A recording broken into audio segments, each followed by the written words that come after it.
Assalamualaikum warahmatullahi wabarakatuh. Perkenalkan, kami dari kelompok 6 akan mempresentasikan tentang kas dan rekening giro Bank Indonesia.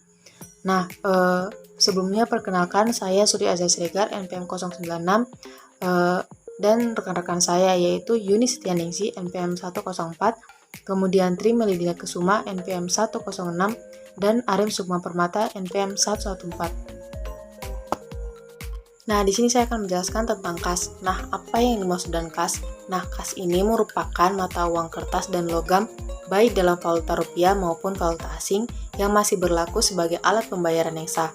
Nah, yang termasuk dalam kas ini adalah mata uang rupiah yang ditarik dari peredaran dan masih dalam masa tenggang untuk penukarannya kepada Bank Indonesia. Nah, dalam pengertiannya ini, kas yang tidak termasuk yaitu komemoratif koin, emas batangan dan mata uang emas, serta valuta asing yang tidak berlaku lagi. Nah, kas ini perlu diatur agar tidak terjadi kekurangan dalam memenuhi kewajiban bank dan tidak berlebihan. Nah, kas yang berlebihan ini akan menimbulkan biaya opportunity. Oleh karena itu, agar bank bisa mengendalikan kas, perlu adanya informasi mengenai posisi atau saldo kas. Nah, perubahan posisi saldo kas di bank ini umumnya disebabkan yang pertama itu ada penyetoran dan penarikan tunai oleh nasabah, di mana transaksi dari nasabah ini yang pertama itu ada nasabah bisa melakukan penyetoran, pengambilan tabungan, penggunaan cek, penerimaan permohonan kiriman uang, penerimaan kiriman uang, dan penerimaan pembukuan, dan lain-lain. Untuk selanjutnya yaitu penyetoran kepada atau penarikan dari rekening bank yang bersangkutan di Bank Indonesia. Nah, yang terakhir yaitu penggunaan untuk transaksi internal bank, misalnya kayak untuk dana kas kecil, pembayaran biaya operasional, dan biaya gaji. Pada kas suatu bank ini tidak boleh bersaldo kredit sebab akan mengganggu likuiditas. Nah, saldo yang diperbolehkan minimum ini sebesar 0 rupiah.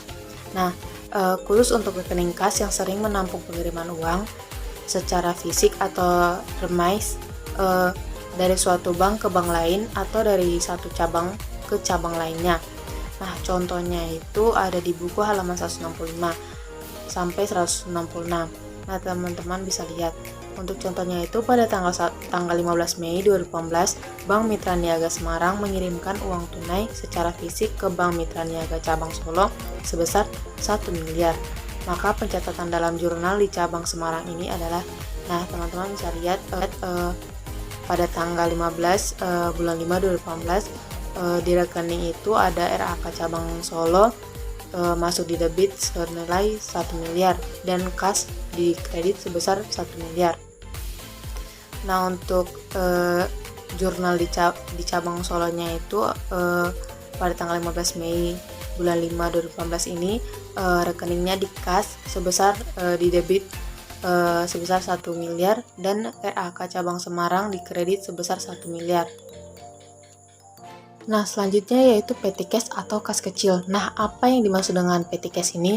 Nah, petty cash ini merupakan dana khusus yang disediakan untuk membayar pengeluaran-pengeluaran yang jumlahnya relatif kecil. Nah, pengeluaran-pengeluaran yang relatif kecil ini sebagian besar terjadi di internal bank dan perlu dibukukan tersendiri dalam rekening dana kas kecil. Nah, ada dua sistem pencatatan petty cash, yaitu yang pertama ada sistem dana tetap dan yang kedua ada sistem dana berfluktuasi. Nah, untuk dana tetap ini atau sistem dana tetap ini, transaksi dana kas kecil dapat meliputi pembentukan dana kas kecil, pemakaian dana kas kecil, dan pengisian dana kas kecil. Nah, dalam sistem dana tetap ini, pada saat pembentukan dana kas kecil, bank akan mencatat debit dana kas kecil dan selanjutnya itu memakai dana kas kecil yang tidak di jurnal. Nah, tapi hanya diarsipkan sehingga saldo dana kas kecil akan tetap bila arsipan tersebut diperhitungkan. Jadi, yang berubah komposisi kasnya karena komposisi kas ini menjadi uang tunai dan arsip yang bernilai untuk ditukar pada saat pengisian kembali. Nah, jumlah uang yang berkurang tetapi bukti pemakaiannya ini bertambah sehingga secara absolut tetap. Nah, pada saat pengisian kembali, bank akan mendebit biaya-biaya yang telah dikeluarkan dan mengkredit rekening kas. Nah, untuk yang kedua yaitu sistem dana berfluktuasi. Nah, dalam sistem ini pada saat pengisian kas kecil, bank akan mendebit dana kas kecil dan mengkredit dan mendebit rekening kas. Nah, pada saat pemakaian kas kecil akan didebit biaya-biaya atau hutang yang bersangkutan yang dikeluarkan dan mengkredit rekening dana kas kecil. Nah, sedangkan pada saat pengisian kembali berarti akan menambah dana kas kecil yang belum dipakai dengan cara mendebit rekening dana kas kecil dan mengkredit rekening kas. Kita lihat di buku contohnya halaman 166 sampai 167. Nah, contohnya itu ada transaksinya itu dari tanggal 1 sampai tanggal 31. Yang pertama itu ada dana kas kecil yang sebesar 200.000, kemudian biaya transportasi 25.000, biaya rapat itu snack itu 30.000, biaya langganan majalah itu 10.000, dan seterusnya. Nah, pencatatan transaksi dalam jurnal dengan sistem dana tetap ini teman-teman bisa lihat pada tanggal 1 bulan 12 2018 dana kas kecil didebit sebesar 200.000 dan kas dikredit sebesar 200.000. Nah, tanggal 5 ada biaya transportasi, kemudian tanggal 10 ada biaya rapat, tanggal 15 sampai tanggal 30, dan seterusnya. Nah, untuk biaya debitnya itu yang pada biaya transportasi 45.000, biaya rapat 30.000, biaya majalah 10.000, biaya koran 60.000, dan biaya makan pegawai sebesar 50.000. Nah, kasnya itu masuk di kredit sebesar 195.000. Nah, kemudian ada pencatatan pada transaksi jurnal dengan sistem berfluktuasi. Teman-teman bisa lihat pada tanggal 1 bulan 12 dana kas kecil debit 200.000 dan kasnya itu dikredit sebesar 200.000. Kemudian tanggal 5 biaya transportasi 25.000 didebit, kemudian dana kas kecilnya dikredit 25.000, dan seterusnya. Nah, selanjutnya yaitu giro Bank Indonesia. Nah, giro Bank Indonesia ini merupakan rekening giro milik bank umum atau komersial dalam valuta asing maupun valuta rupiah di Bank Indonesia. Nah, dana pada giro Bank Indonesia ini merupakan penyediaan likuiditas. Dengan giro Bank Indonesia ini, bank dapat membiayai transaksi antar cabang maupun antar bank melalui penyelesaian clearing dan transfer. Nah, di samping itu juga dapat digunakan untuk membayar penarikan deposito yang relatif besar, kemudian pemberian kredit, dan sebagainya. Nah, mutasi giro Bank Indonesia ini sering dilakukan semakin banyak transaksi antar bank atau antar cabang. Namun demikian, pada setiap hari, saldo harus dapat memenuhi ketentuan. Nah, Bank Indonesia ini mengenai giro wajib minimum atau GWM. Nah, transaksi giro Bank Indonesia ini lebih banyak berkaitan dengan yang pertama yaitu transaksi keliling atau nota debit atau nota kredit. Kemudian yang kedua pemindah bukuan. Nah, yang ketiga itu pengambilan, dan yang keempat itu penyetoran uang tunai ke Bank Indonesia oleh bank komersial. Di sini saya akan menjelaskan tentang giro wajib minimum Bank Indonesia. Jadi setiap bank itu dia wajib memelihara rekening giro rupiah pada Bank Indonesia. Bahkan setiap devisa selain wajib memelihara rekening giro rupiah, tapi dia juga wajib memelihara rekening giro falas pada Bank Indonesia. Karena kenapa? Di sini nanti dia akan untuk memenuhi kebutuhan likuiditas bank itu sendiri. Nah, nanti jika suatu likuiditas wajib minimum itu nanti tinggi, itu nanti akan semakin menjamin pemenuhan kebutuhan likuiditas suatu bank itu sendiri. Nah, untuk pengertian dari GWM itu sendiri, dia itu merupakan simpanan wajib minimum yang harus dipelihara oleh bank dalam bentuk saldo rekening giro pada Bank Indonesia yang besarnya itu biasanya ditetapkan oleh Bank Indonesia sebesar persentase tertentu dari pihak ketiga. Nah, untuk GWM ini sendiri dia terbagi menjadi dua, yaitu GWM primer dan sekunder. Nah, untuk GWM sekunder itu sendiri dia itu merupakan cadangan minimum yang wajib dipelihara oleh seluruh Bank Indonesia. Nah, biasanya dia itu berbentuk kayak deposito Bank Indonesia, surat berharga negara, kayak gitu. Nah, untuk GWM ringan sendiri, dia itu merupakan simpanan minimum yang harus disimpan oleh bank. Nah, biasanya itu dia berbentuk kayak saldo rekening, giro pada Bank Indonesia. Nah, selanjutnya saya akan membahas tentang kriteria pemenuhan giro wajib minimum. Untuk kriteria yang pertama, GWM rupiah itu nanti ditetapkan 5% dari DPK. GWM dalam rupiah 5% ini wajib dipenuhi oleh seluruh bank tanpa memperhatikan jumlah DPK dalam rupiah. Nah, yang kedua, bank yang memiliki DPK lebih dari 1 triliun sampai dengan 10 triliun itu nanti dia wajib memelihara tambahan GWM sebesar 1 triliun dari DPK dalam rupiah. Contohnya nih, apabila bank mempunyai DPK rupiah sebesar 5 triliun, nah maka dia wajib memelihara GWM sebesar 5% dari 5 triliun ditambahkan dengan 1% dari 5 triliun. Nah, yang kedua, bank yang memiliki DPK rupiah lebih dari 10 triliun sampai dengan 50 triliun, maka dia wajib memelihara tambahan GWM sebesar 2% dari DPK rupiah. Contohnya nih, jadi semisal ada bank yang mempunyai DPK 25 triliun, maka bank itu dia wajib memelihara GWM sebesar 5% dari 25 triliun ditambah 2% dari 25 triliun. Nah, yang ketiga, bank yang memiliki DPK dalam rupiah lebih dari 50 triliun, maka dia wajib dapat tambahan GWM sebesar 3% dari DPK rupiah. Nah, yang terakhir, apabila bank itu dia memiliki DPK kurang dari 1 triliun, maka dia tidak dikenakan tambahan GWM. Ketiga, yaitu pemenuhan GWM sebesar 5% ditambah persentase tertentu pada poin 2A, 2B, dan 2C. Maka masih perlu ditambah persentase tambahan GWM terkait dengan posisi loan to deposit ratio untuk suatu bank dengan rincian sebagai berikut. Yang pertama, LDR bank yang berada di atas 90% itu nanti akan dikenakan tambahan sebesar 0%. Nah, LDR yang mencapai 70-90% itu nanti akan dikenakan tambahan sebesar 1%. Nah, apabila LDR yang mencapai 60-75% itu nanti akan dikenakan tambahan sebesar 2%. Nah, apabila LDR 50-60% itu nanti akan dikenakan tambahan sebesar 3%. Nah, LDR yang 40-50% dia akan dikenakan tambahan sebesar 4%. Nah, apabila LDR kurang dari 40%. Nah, yang selanjutnya adalah tata cara pemeliharaan dan perhitungan giro wajib minimum. Bank wajib memelihara giro wajib minimum secara harian. Kewajiban pemeliharaan giro wajib minimum dan pemenuhan persentase giro wajib minimum dihitung dengan membandingkan jumlah saldo rekening giro bank pada Bank Indonesia setiap hari dalam satu masa laporan terhadap rata-rata harian jumlah DPK dalam satu masa laporan pada 2 masa laporan sebelumnya.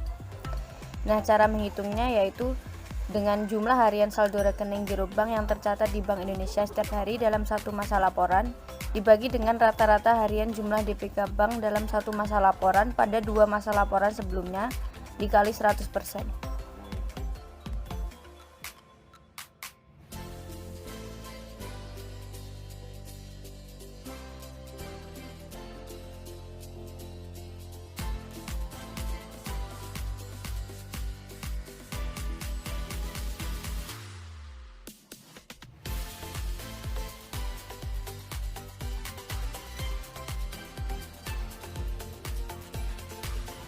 Selanjutnya, persentase giro wajib minimum bank dalam rupiah atau valuta asing tersebut didasarkan pada DPK bank sebagai berikut. Yang pertama, giro wajib minimum harian untuk masa laporan sejak tanggal 1 sampai 7 adalah sebesar persentase giro wajib minimum yang ditetapkan dari rata-rata DPK dalam masa laporan sejak tanggal 16 sampai dengan tanggal 23 bulan sebelumnya. Yang kedua, giro wajib minimum harian untuk masa laporan sejak tanggal 8 sampai tanggal 15 adalah persentase giro wajib minimum yang ditetapkan dari rata-rata DPK dalam masa laporan sejak tanggal 24 sampai akhir bulan sebelumnya. Lalu yang ketiga, giro wajib minimum harian untuk masa laporan sejak tanggal 16 sampai 23 adalah sebesar persentase giro wajib minimum yang ditetapkan dari rata-rata DPK dalam masa laporan sejak tanggal 1 sampai 7 bulan yang sama. Lalu yang keempat, giro wajib minimum harian untuk masa laporan sejak tanggal 24 sampai tanggal akhir bulan adalah sebesar persentase giro wajib minimum yang ditetapkan dari rata-rata DPK dalam masa laporan sejak tanggal 8 sampai 15 bulan yang sama. Informasi mengenai DPK diperoleh dari data DPK yang disampaikan Bank kepada Bank Indonesia sesuai dengan ketentuan Bank Indonesia tentang laporan berkala bank umum. Sedangkan informasi mengenai saldo rekening giro bank pada Bank Indonesia diperoleh dari sistem akunting Bank Indonesia. Khusus untuk DPK dalam rupiah meliputi kewajiban dalam rupiah kepada pihak ketiga bukan bank, baik kepada penduduk maupun bukan penduduk, yang terdiri dari yang pertama giro nasabah, yaitu simpanan masyarakat yang penarikannya dapat dilakukan setiap saat dengan menggunakan cek, bilet giro, atau surat perintah pemindah bukuan yang lain. Yang kedua, simpanan berjangka atau bisa berupa deposito berjangka dan sertifikat deposito. Sertifikat deposito yaitu simpanan berjangka yang penarikannya dapat dilakukan dalam jangka waktu tertentu sesuai yang diperjanjikan tetapi dapat diperjualbelikan.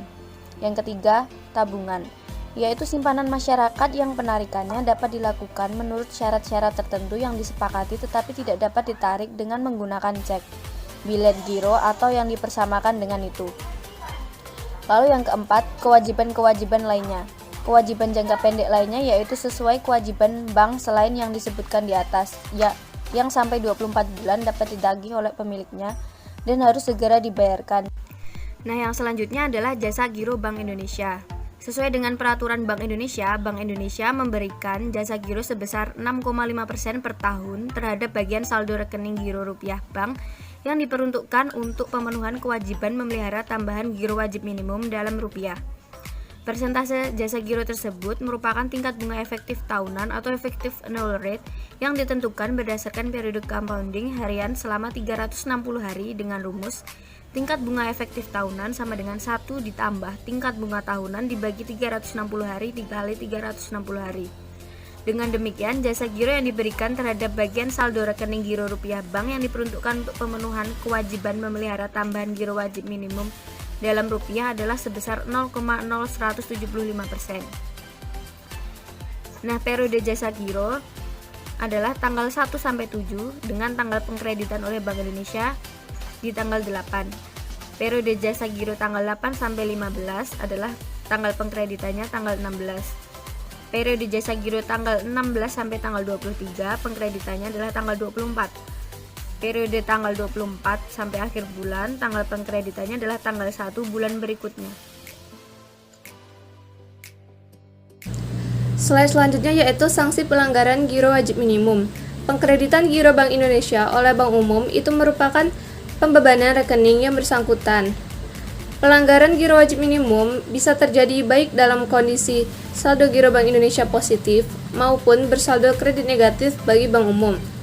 Bank itu dinyatakan melanggar giro wajib minimum apabila saldo harian rekening giro bank pada Bank Indonesia itu lebih kecil dibandingkan dengan saldo harian rekening giro bank yang wajib dipelihara untuk pemenuhan giro wajib minimum ini. Kemudian contoh 1 perhitungan sanksi giro wajib minimum. Pada Bank A itu memiliki rata-rata harian DPK dalam rupiah dalam masa laporan sejak tanggal 8 sampai dengan tanggal 15 bulan Januari sebesar 20 triliun rupiah.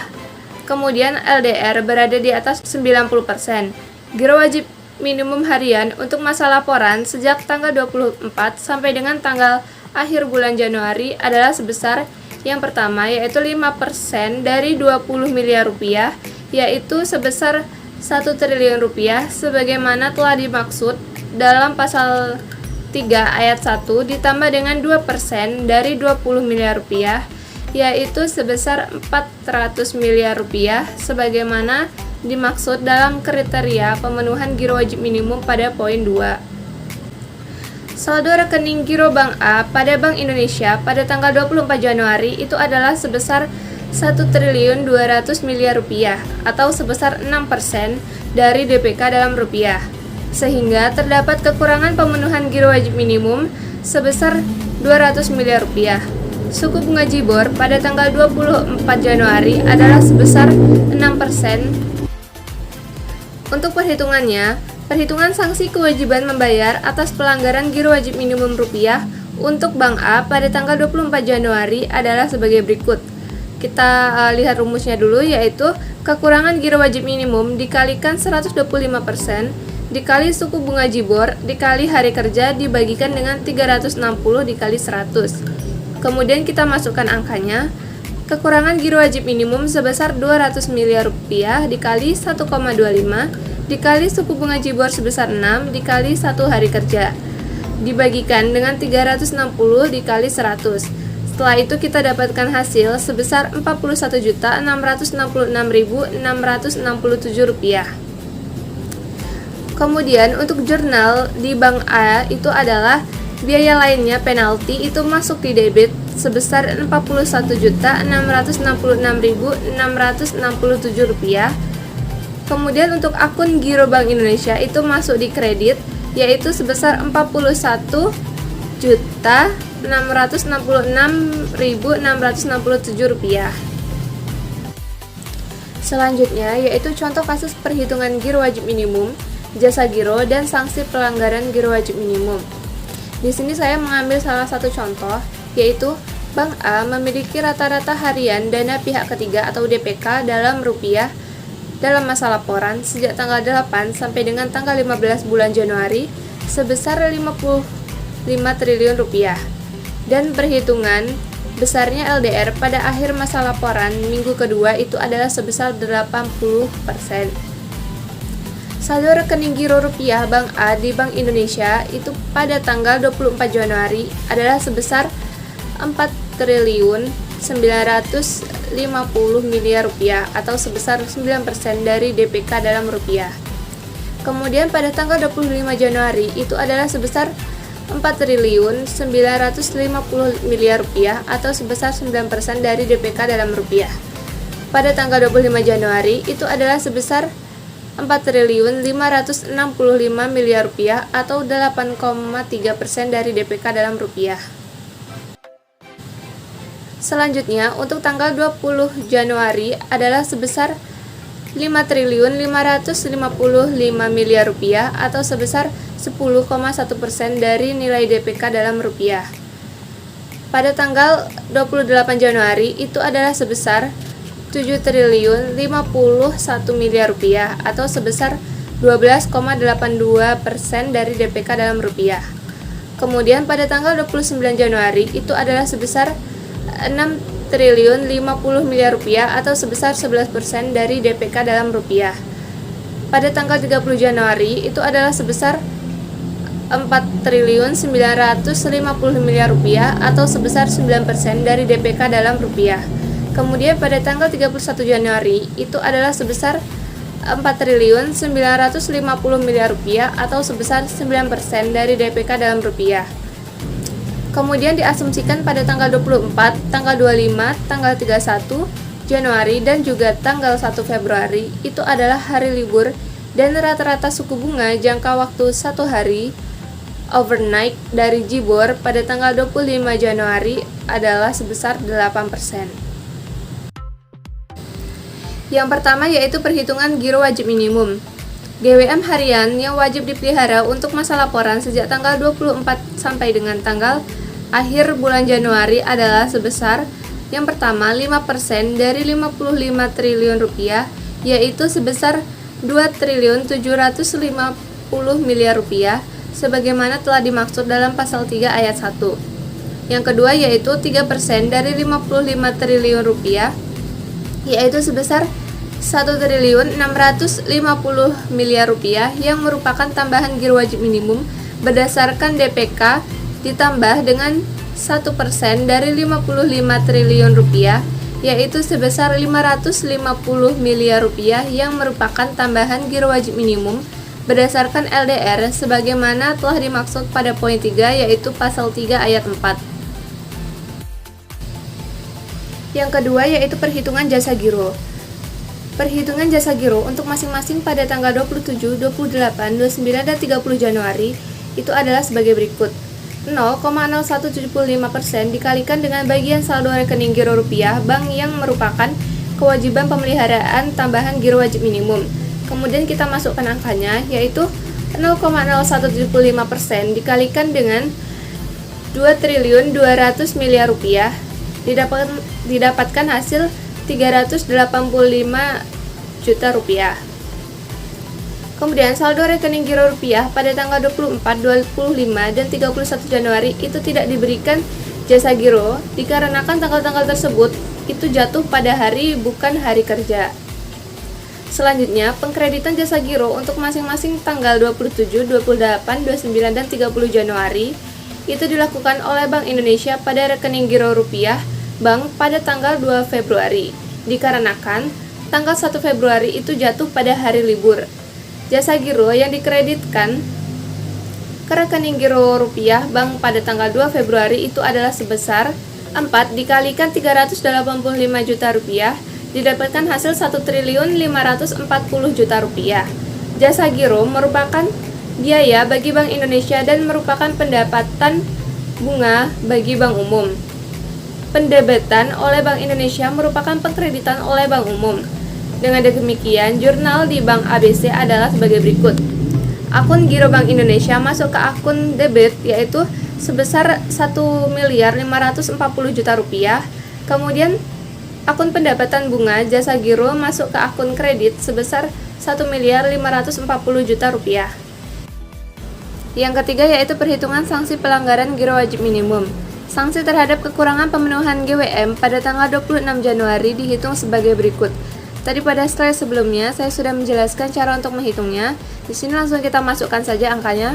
385 miliar dikalikan 1,25 dikali 8 dikali 1 hari kerja dibagikan dengan 360 dikali 100. Di sini kita mendapatkan hasil 106.944.444 rupiah. Pendebetan rekening giro rupiah bank untuk sanksi atas kekurangan giro wajib minimum pada tanggal 26 Januari adalah sebesar 106.944.444 rupiah dilakukan pada hari kerja berikutnya, yaitu pada tanggal 27 Januari. Dengan demikian, Bank ABC melakukan pengkreditan pada tanggal tersebut sebagai berikut. Akun biaya lainnya, penalti pelanggaran GWM masuk ke dalam debit sebesar 106.944.444 rupiah. Kemudian untuk akun giro Bank Indonesia masuk ke kredit yaitu sebesar 106.944.444 rupiah. Sekian presentasi dari kami, lebih dan kurangnya kami mohon maaf. Wassalamualaikum warahmatullahi wabarakatuh. Terima kasih.